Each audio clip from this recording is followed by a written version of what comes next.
Lamine Yamal അയാളെ കൊണ്ട് കൂട്ടിയാൽ കൂടുമെന്ന് തോന്നുന്നില്ല. സ്പെയിൻ ഇതുവരെ കണ്ട എതിരാളികളെ പോലെയാകില്ല ഫ്രാൻസ്. യൂറോ സെമിഫൈനൽ അത്ര എളുപ്പത്തിൽ മറികടക്കാനാകുന്ന കടമ്പയല്ല. Adrian Rabiot അമിതാത്മവിശ്വാസത്തിന്റെ ആകാശത്തായിരുന്നു.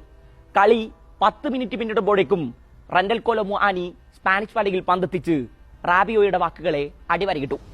യൂറോ സെമിക്ക് മുമ്പ് വരെ ഓപ്പൺ പ്ലേയിൽ ഒരു ഗോൾ പോലും നേടിയിട്ടില്ലെന്ന ചീത്തപ്പേരിനെയാണ് എംബാപ്പയുടെ മനോഹരമായ ക്രോസിന് തലവെച്ച് മുആനി കഴുകിക്കളഞ്ഞത്. എന്നാൽ ഫ്രഞ്ച് പടയുടെ ആഘോഷങ്ങൾക്ക് 10 മിനിറ്റിന്റെ ആയുസ് പോലും ഉണ്ടായിരുന്നില്ല. 21-ാം മിനിറ്റിൽ ലാമിൻ യമാൽ മാജിക് പിറന്നു. ഒൽമോ മൊറാട്ടക്ക് മറിച്ചു നൽകിയ പന്ത് ഫ്രഞ്ച് പ്രതിരോധത്തിൽ തട്ടി യമാലിന്റെ കാലിലേക്ക്. ഗോൾ കീപ്പർ അടക്കം പോസ്റ്റിന് മുന്നിൽ ഇപ്പോൾ 7 ഫ്രഞ്ച് താരങ്ങളുണ്ട്. റാബിയോ യമാലിന് മുന്നിൽ ഗാർഡ് എടുത്തു. റാബിയോയെ വെട്ടിയൊടിഞ്ഞയാൾ ഗോൾ പോസ്റ്റിലേക്ക് നിറയൊടിച്ചു. ആ വെടിച്ചില്ല് ചെന്ന് പാഞ്ഞു കയറിയത് ഫുട്ബോൾ ചരിത്രത്തിലേക്കാണ്. 16 വയസ്സും 11 മാസവും 27 ദിവസവും യൂറോയിലെ ഏറ്റവും പ്രായം കുറഞ്ഞ ഗോൾ സ്കോറർ എന്ന ചരിത്രം രചിക്കാൻ അത്രമേൽ മനോഹരമായൊരു ഗോൾ. അതും മത്സരത്തിന് തൊട്ടു മുമ്പ് തന്നെ വെല്ലുവിളിച്ച റാബിയോയെ കാഴ്ചക്കാരനാക്കി നിർത്തി. സ്വപ്നതുല്യമാണ് ലാമിന്റെ ഫുട്ബോൾ സഞ്ചാരങ്ങൾ. 2023 മെയ് 30 അണ്ടർ 17 യൂറോ കപ്പിൽ സ്പെയിൻ ഫ്രാൻസിനെ നേരിടുകയായിരുന്നു.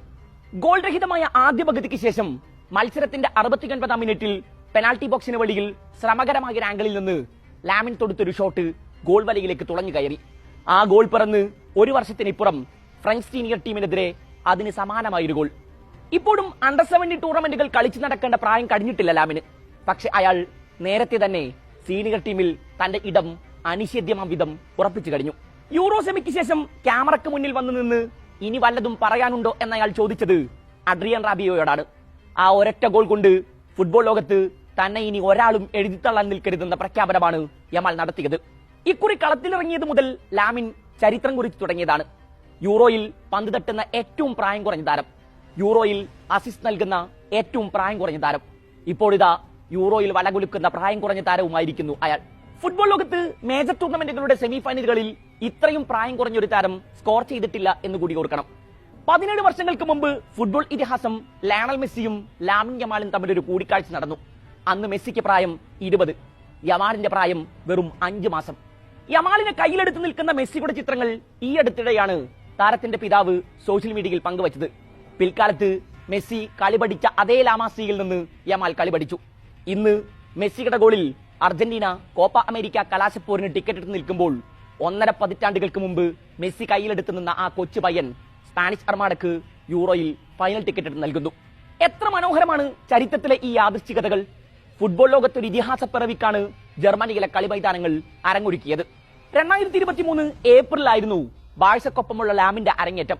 അന്ന് പ്രായം വെറും 15 വയസ്സും 9 മാസവും. ലാലിഗ ചരിത്രത്തിലെ ഏറ്റവും പ്രായം കുറഞ്ഞ കളിക്കാരൻ. സ്പാനിഷ് അണ്ടർ 15, 17 ടീമുകൾക്കായും കളിച്ച വണ്ടർ കിഡ് 2023 സെപ്റ്റംബറിലാണ് സീനിയർ ടീമിനായി അരങ്ങേറ്റം കുറിച്ചത്. ജോർജിയക്കെതിരെ യൂറോ യോഗ്യതാ മത്സരത്തിൽ ഇറങ്ങുമ്പോൾ 16 വയസ്സും 9 ദിവസവുമായിരുന്നു പ്രായം. സ്പെയിനായി ഗോൾ സ്കോർ ചെയ്യുന്ന പ്രായം കുറഞ്ഞ താരമായി പിന്നെ അയാൾ മാറി. പാബ്ലോ ഗവിയുടെ പേരിലുള്ള റെക്കോർഡാണ് യമാൽ തിരുത്തിയത്. യൂറോ യോഗ്യതാ റൗണ്ടിൽ വലകുലുക്കുന്ന പ്രായം കുറഞ്ഞ താരമെന്ന വെയിൽസ് താരം ഗാരത്ത് ബെയിലിന്റെ റെക്കോർഡും മറികടന്നു. യൂറോ കപ്പിനായി ജർമ്മനിയിലേക്ക് എത്തിയപ്പോഴും നേട്ടങ്ങൾ പിറകെയെത്തി. ഡെലാഫുവന്റെ സ്പാനിഷ് ഫുട്ബോളിൽ സൃഷ്ടിച്ച പുതുവിപ്ലവത്തെ ഇപ്പോൾ മുന്നിൽ നിന്ന് നയിക്കുന്നത് 2 കൗമാരക്കാരാണ്, നിക്കോ വില്യംസും ലാമിൻ യമാലും. പന്ത് കൈവശം വെക്കുന്നതാണ് ഫുട്ബോളിന്റെ സൗന്ദര്യം എന്ന സ്പാനിഷ് ഫുട്ബോളിന്റെ ഫിലോസഫിയെ ഡെലാഫുവന്റെ പൊളിച്ചെഴുതിയത് വിങ്ങുകളിൽ ചാട്ടുളികളെ പോലെ കുതിച്ചു പായുന്ന ഈ 2 യങ് സെൻസേഷനുകളെ വച്ചാണ്. ബോൾ പൊസിഷൻ കൈവിടാതെ പൂർത്തിയാക്കിയ 136 മത്സരങ്ങൾ. ഈ യൂറോ കപ്പിനെത്തും മുമ്പ് സ്പാനിഷ് ഫുട്ബോളിന്റെ ചരിത്രം അങ്ങനെയായിരുന്നു.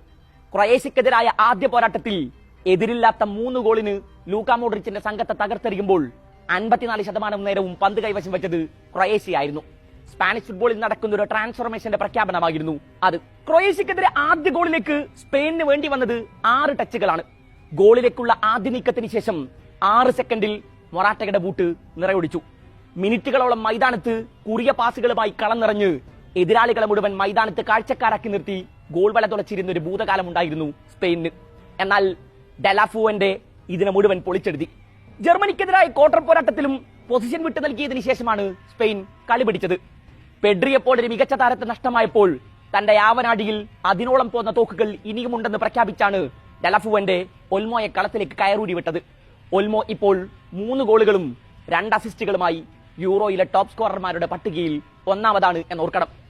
Lamin Yamal, Nico Williams, Ferran Torres, Cucurella, Olmo, അങ്ങനെ വേഗപ്പാച്ചിലുകാരെ കൊണ്ട് നിറഞ്ഞൊരു ടീമിനെ വീണ്ടും പൊസിഷണൽ ഫുട്ബോളിൽ തളച്ചിടുന്നത് എന്തിനാണ് എന്ന് ലാഫുവന്റെ ചിന്തിച്ചിട്ടുണ്ടാവണം.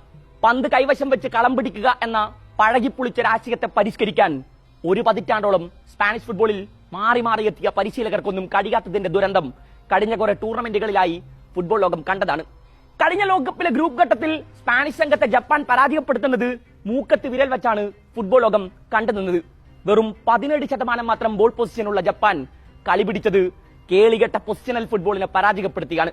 83% നേരം പന്ത് കൈവശം വെച്ചിട്ടും മൈതാനത്ത് 1058 പാസുകൾ പൂർത്തിയാക്കിയിട്ടും ജപ്പാന്റെ വലയിൽ 1-ലധികം തവണ പന്തെത്തിക്കാൻ അന്ന് സ്പെയിനിനായില്ല. സ്പെയിൻ മൈതാനത്ത് ടിക്കി ടാക്ക് കളിക്കാൻ വിട്ട ശേഷം ഹൈ പ്രസിംഗ് ഗെയിമിലൂടെ ജപ്പാൻ കളി പിടിച്ചത് സ്പാനിഷ് ഫുട്ബോളിന് നൽകിയത് വലിയൊരു മുന്നറിയിപ്പാണ്. ഡെലഫുവന്റെ ഒടുക്കം സ്പാനിഷ് ഫുട്ബോളിന്റെ രക്ഷകനായി അവതരിച്ചു. ആധികാരികമായിരുന്നു ഈ യൂറോ കപ്പിൽ സ്പെയിനിന്റെ പടയോട്ടങ്ങൾ. മരണ ഗ്രൂപ്പിൽ നിന്ന് 1 കളി പോലും തോൽക്കാതെയാണ് ഡെലഫുവന്റെയുടെ കളിക്കൂട്ടം പ്രീ ക്വാർട്ടറിന് ടിക്കറ്റ് എടുത്തത്. ക്രൊയേഷ്യയും ഇറ്റലിയും ആ പടയോട്ടത്തിൽ തകർന്നടിഞ്ഞു. പ്രീ ക്വാർട്ടറിൽ ഈ യൂറോയിലെ കറുത്ത കുതിരകളാകുമെന്ന് കരുതിയിരുന്ന ജോർജിയയെ 1-4 ഗോളുകൾക്ക് കീഴടക്കി. ക്വാർട്ടറിൽ ജർമ്മനിയെ അവരുടെ കാണികൾക്ക് മുന്നിൽ വെച്ച് തീർത്തു. സെമിയിൽ യൂറോപ്യൻ ഫുട്ബോളിലെ വൻ ശക്തികളിലൊന്നായ ഫ്രാൻസും സ്പാനിഷ് പടയോട്ടത്തിന് മുന്നിൽ വീണു. ഈ യൂറോയിൽ സ്പെയിനിന്റെ സമ്പൂർണ്ണാധിപത്യമാണ് ഫുട്ബോൾ ലോകം കണ്ടത്. 13 ഗോളുകൾ ഇതുവരെ സ്പാനിഷ് താരങ്ങൾ എതിർഗോൾ വലകളിൽ അടിച്ചു കയറ്റി കഴിഞ്ഞു. ടോപ്പ് സ്കോറർമാരുടെ പട്ടികയിൽ ഗാക്പോക്കൊപ്പം ഡാനി ഒൽമോ ഒന്നാമതുണ്ട്. ഏറ്റവും അധികം അസിസ്റ്റ് നൽകിയ താരങ്ങളുടെ പട്ടികയിൽ 3 അസിസ്റ്റുകളുമായി ലാമിൻ യമാലാണ് മുന്നിൽ. സ്പാനിഷ് സംഘം ഇതുവരെ വഴങ്ങിയത് ആകെ 3 ഗോളുകൾ, 3 മത്സരങ്ങളിൽ ക്ലീൻ ഷീറ്റ്. അതെ, ഡെലഫുവന്റെ സ്പാനിഷ് ഫുട്ബോളിനെ മാറ്റിപ്പണിയുകയാണ്.